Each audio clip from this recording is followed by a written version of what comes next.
बहुत ही जल्द कुछ बड़ा होने वाला है और उसकी आहट अभी से सुनाई दे रही है। वो इसलिए क्योंकि ट्रंप के जीतने के बाद से ही ईरान लगातार अंदर ही अंदर अपनी सैन्य ताकत को चौगुना करने में लगा हुआ है। हालांकि कई रिपोर्ट्स में ये बात कही गई थी कि इजराइल और अमेरिका ईरान के परमाणु ठिकानों पर हमला कर सकते हैं,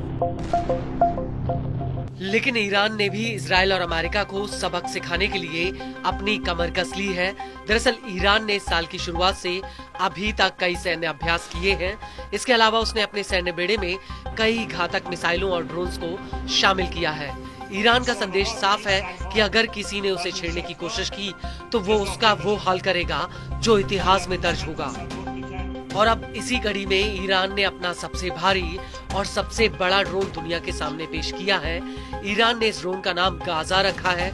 उसका कहना है कि गाजा ड्रोन फिलिस्तीनियों के सम्मान में है। मिडिल ईस्ट के मौजूदा हालातों को देखकर ईरानी सेना के लिए गाजा ड्रोन एक बहुत बड़ा हथियार है। इस ड्रोन को लेकर ईरानी सेना की एरोस्पेस फोर्स के कमांडर आमिर अली हाजीजादे का कहना है कि इस ड्रोन में फिलहाल 8 बम फिट किए जा सकते हैं, लेकिन मिशन को पूरा करने के लिए ये 13 बमों को ले जा सकता है।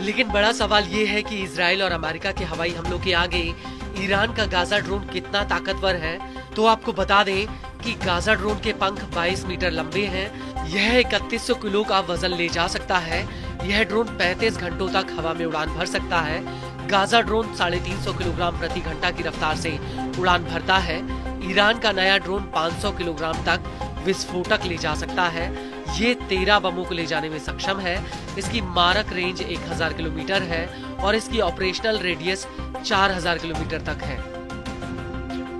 आपको बता दें कि ईरानी सेना ने इस मिलिट्री ड्रिल में गाजा ड्रोन से एक साथ 8 टारगेट्स पर सफल हमले की बात कही है।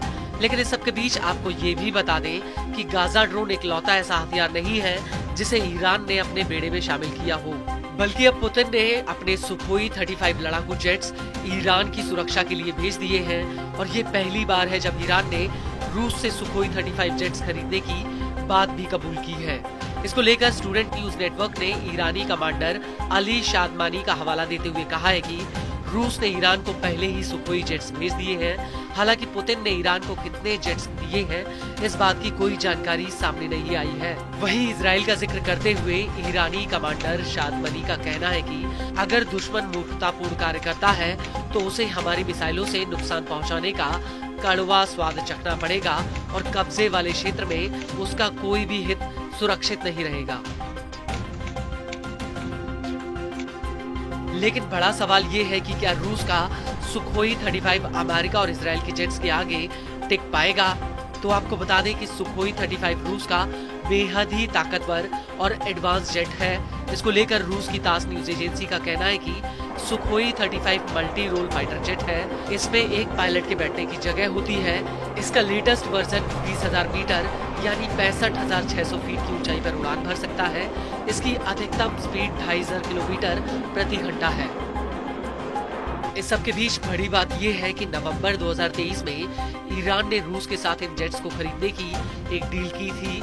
हालांकि उस वक्त भी ये बात साफ नहीं हुई थी कि आखिर ईरान कितने जेट्स खरीद रहा है। और इसके बाद नवंबर 2024 में ईरान और रूस ने एक व्यापक रणनीतिक साझेदारी की डील की थी। हालांकि इस समझौते में हथियार खरीद का कोई जिक्र नहीं था, लेकिन उस वक्त दोनों देशों ने ये जरूर कहा था कि वो सैन्य तकनीक सहयोग करेंगे। आपको बता दें कि ईरानी एयरफोर्स के पास कुछ दर्जन भरी एयरक्राफ्ट बचे हुए हैं। इसमें कुछ रूसी जेट्स हैं। इसके अलावा ईरान के पास 1979 की इस्लामिक क्रांति से पहले खरीदे गए अमेरिकी मॉडल के एयरक्राफ्ट हैं जो अब बूढ़े हो चुके हैं।